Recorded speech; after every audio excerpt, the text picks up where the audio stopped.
Yamini Sadhineni BJP party state spokes person, అదేవిధంగా national council member.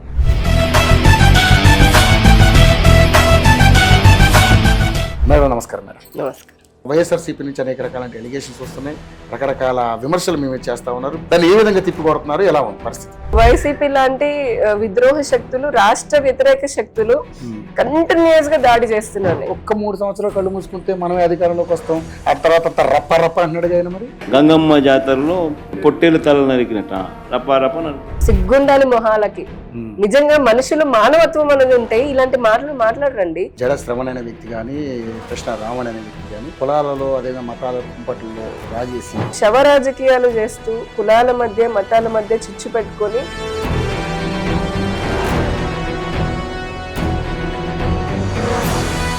వీళ్ళందరూ కూడా చైనా తోకలే. ప్రకాష్ రాజు, సోనం వాంగ్చుక్, ఇక్కడ వీళ్ళందరూ కమ్యూనిస్ట్ అని చెప్పుకున్న వాళ్ళందరూ చైనా తోకలే. డబ్బులకు అమ్ముడు పోయినటువంటి గంజాయి మొక్కలు వీళ్ళంతా. బీజేపీ అంటే పక్కన పెడితే మోడీ తప్పితే వేరే ఏం లేదు అనేది ఇప్పుడు ప్రధానంగా ఏనుగు పోతున్న కుక్కలు అరుస్తున్నట్టుగానే భావిస్తాం మేము. మొన్న సీదిరి అప్పలరాజు గారి కొడుకు ఒక బైక్ తోలుతూ లేకపోతే ఒక అబ్బాయి ఒక అతను చంపితే తెలుగు చేశారని అంటున్నారు. అదే కనుక మీ ఇంట్లో జరిగితే ఇంకెవరైనా ఇలా చేస్తే ఇదే మాట అంటారని అడుగుతున్నారు.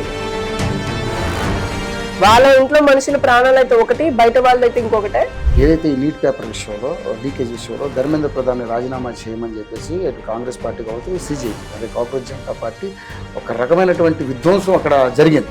ఎప్పటి నుంచో రగులుతున్న మంట ఇప్పుడు ఒకసారి ఆయుధంగా చేసుకున్నారు. ఈ ప్రభుత్వం వచ్చిన తర్వాత ఢిల్లీ నడిబొడ్డుని ఇలాంటి కార్యక్రమాలు జరుగుతుంటే దేశం మొత్తం ఇంకెన్ని కార్యక్రమాలు జరుగుతాయి? ఎవరిని వదిలిపెట్టేది లేదు దీనికి సంబంధించి. మరి 33% రిజర్వేషన్ సంబంధించి ఎందుకు బిల్ ఎందుకు ఆపాల్సి వచ్చింది? ఇది రాసి పెట్టుకోండి ఆన్ రికార్డ్. మీరు చూపించండి, ఒకరు లేరంటే గనక నేను మళ్ళీ డిబేట్ పెట్టుకున్నా. సో కవిత గారి గురించి ఏమని చెప్పాలనుకుంటున్నారు? ఎందుకంటే ఆవిడ బీజేపీ నుంచి వక్రీకరిస్తూ ఒక మాట మాట్లాడారు. అసలు స్పందించాల్సినటువంటి అవసరం కూడా లేదనుకుంటున్నారు. ఇప్పుడు మరి బీజేపీ తెలంగాణలో ఈసారి అవకాశం వస్తుందండి తప్పకుండా. ఒక రోజు తెలంగాణలో, ఆంధ్రలోనూ కూడా బీజేపీ సొంతంగా తన ప్రభుత్వాన్ని ఏర్పాటు చేసే రోజు వస్తుంది, తొందరలోనే ఉండదు.